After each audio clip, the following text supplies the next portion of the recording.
दोस्तों हाल ही में जहांगीरपुरी जो कि दिल्ली में एक इलाका पड़ता है, वहाँ पर वहाँ के एमसीडी यानी दिल्ली नगर निगम ने बुलडोजर से वहाँ के कुछ लोगों के घर गिरा दिए। एमसीडी ने इसे एक अतिक्रमण के खिलाफ अभियान बताया, जबकि उसके टाइमिंग पर सवाल उठाते हुए वहाँ के कुछ लोगों ने इसके खिलाफ पिटीशन डाल दी। उसके बाद सुप्रीम कोर्ट ने इस पर रोक लगा दिया। लेकिन इसी दौरान कुछ वीडियो सामने आई जहाँ कई सारे गरीब लोगों के बुलडोजर से घर गिरा दिए गए। महिलाएं रो रही है, बच्चे धूप में खड़े हैं। ये घर गरीब लोगों के थे, वो हिंदू भी थे और वो मुसलमान भी थे, लेकिन इनका पहला धर्म गरीबी था। तो आइए इस पूरे मामले को हम बारीकी से समझते हैं। दरअसल जिनका जिनका घर गिराया गया, ये सारे वो लोग हैं जिन्होंने जहांगीरपुरी में पब्लिक की ज़मीन यानी कि सरकारी ज़मीन पर अवैध कब्जा करके अपनी दुकानें बना रखी थी, अपनी मकान बना रखे थे। असल में इस इलाके में एक नाला है और उस नाले की ज़मीन पर लोगों ने अपने दुकान और झोपड़ियां बना ली थी, जो कि अवैध कब्जा किया हुआ था। उसे नगर निगम की टीम ने गिरा दी। सोचिए इसमें नगर निगम ने क्या गलत किया। लेकिन जब एमसीडी के अधिकारी बुलडोजर लेकर इस अतिक्रमण को हटाने के लिए पहुंचे तो इन लोगों का ये कहना था कि उन्हें इस कार्रवाई से पहले कोई नोटिस नहीं दिया गया।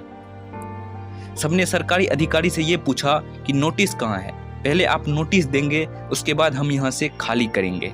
ये कितना बड़ा मजाक है कि जिन लोगों ने ज़मीन पर कब्जा करने से पहले सरकार को कोई भी नोटिस नहीं दिया, एमसीडी को कोई भी नोटिस नहीं दिया, लेकिन जब उस अतिक्रमण को हटाने की बारी आई तो ये लोग चाहते हैं कि कब्जा हटाने से पहले इन्हें एक नोटिस दिया जाए।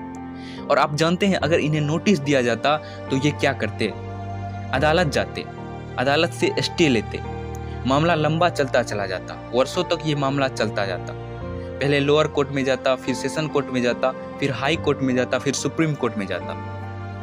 हमारे जीवन काल में ये अतिक्रमण कभी नहीं हटता, ये चाहते थे ये लोग। हालांकि फिर भी ऐसा ही हुआ, लेकिन फर्क बस इतना है कि उस दिन इन लोगों को जल्दबाजी में सुप्रीम कोर्ट जाना पड़ा। तो इससे ये पता चलता है कि हमारे देश में सरकारी जमीन पर अवैध कब्जा करना कितना आसान है, लेकिन इस कब्जे को हटाना कितना मुश्किल काम है, क्योंकि हमारा अपना ही सिस्टम उस कब्जे को हटाने के बीच में आकर खड़ा हो जाता है। पहले हमारा सिस्टम इस सारे अवैध कब्जे को होने देता है और जब इसे हटाने की बारी आती है तो वही सिस्टम बीच में आ जाता है। ये वही सुप्रीम कोर्ट है जिन्होंने आदेश दिया था कि जहाँ जहाँ अतिक्रमण है दिल्ली में सबको हटा दिया जाए। आज वही सुप्रीम कोर्ट यह कह रहा है कि इस अतिक्रमण को रोक दिया जाए, क्योंकि इसे एक धर्म से जोड़ दिया गया है। अब इस धर्म पर राजनीतिक भी हो रही है, यह धर्म की राजनीति है। दोस्तों किसी का घर टूटते हुए देखना, किसी के रोजी रोटी का इस तरह छीना जाना, किसी की दुकान को इस तरह तोड़ दिया जाना, ये किसी भी दृष्टिकोण से सही नहीं है। लेकिन ये सब कुछ अवैध रूप से चल रहा था।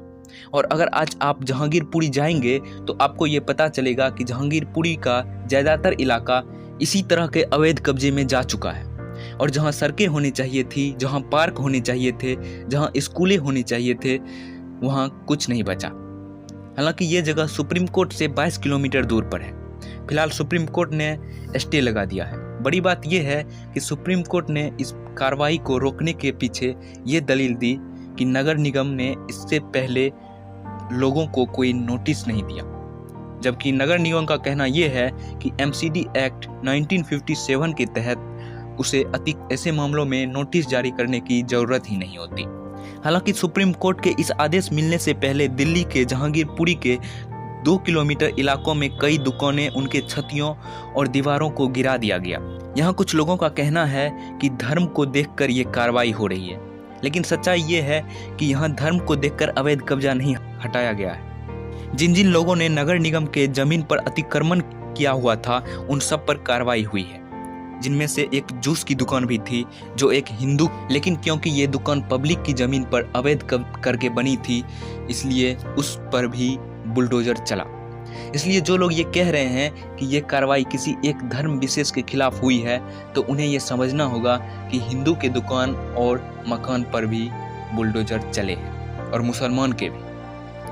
और यहाँ पर जो क्राइटेरिया था वो ये था कि अवैध कब्जा को हटाना, चाहे वो किसी भी धर्म के हो। दोस्तों आज की वीडियो यहीं तक रहने देते हैं। वीडियो अगर पसंद आया हो तो वीडियो को लाइक और चैनल को सब्सक्राइब जरूर कीजिएगा। धन्यवाद।